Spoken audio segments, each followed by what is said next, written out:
নমস্কার, কেমন আছেন সবাই? সোনামা লাইফস্টাইলে আপনাদের স্বাগত।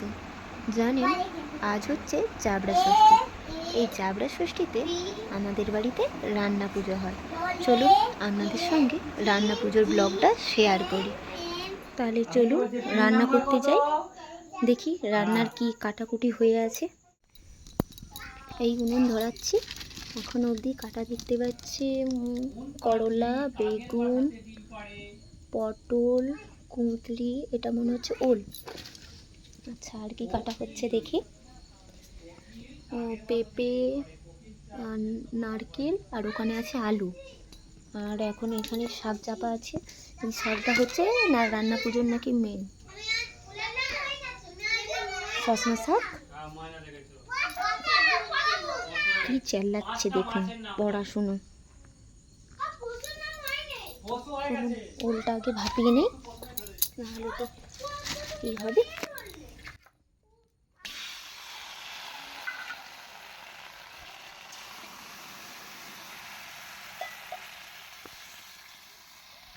এই রান্না পুজো মেন কিন্তু উনুনেই করা হয়।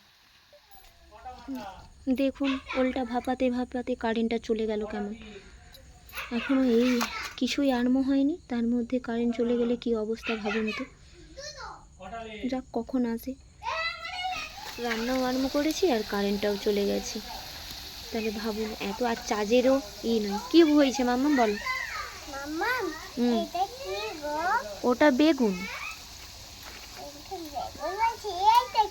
ওইটাই বেগুন।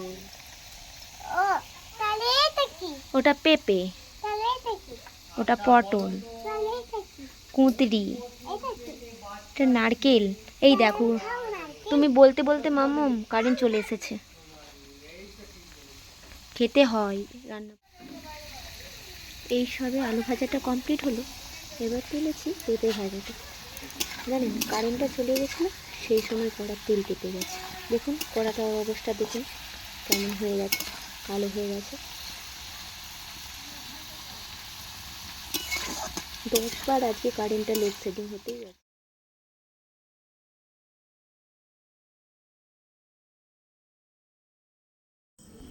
চলুন কথা বলতে বলতে পটল ভাজাটা হয়ে গেলেই কমপ্লিট হয়ে যাবে।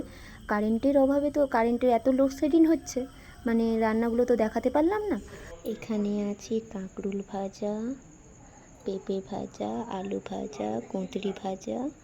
এখানে আছে ওল ভাজা, আর এটা পটল ভাজা, বেগুন ভাজা, নারকেল ভাজা। এইখানে আছে সজনা শাক ভাজা, এটা আবার নারকেল কুড়ো দিই। এই রান্নার মেন উপকরণ নাকি সজনা শাক ভাজা। এই রান্না পুজোর মেন উপকরণ, এটা নাকি করতেই হয় মাস্ট, অন্য কিছু করুক নাই করুক। তাহলে চলুন, এইটা হচ্ছে কালকের পুজোর জন্য তুলে রেখে দিলাম, আর কিছুটা আজকের খাওয়ার জন্য রেখে দিলাম। তাহলে চলুন খাওয়া দাওয়া করে নেই। দেখা হচ্ছে কালকে রান্না পুজোর পার্ট 2 নিয়ে।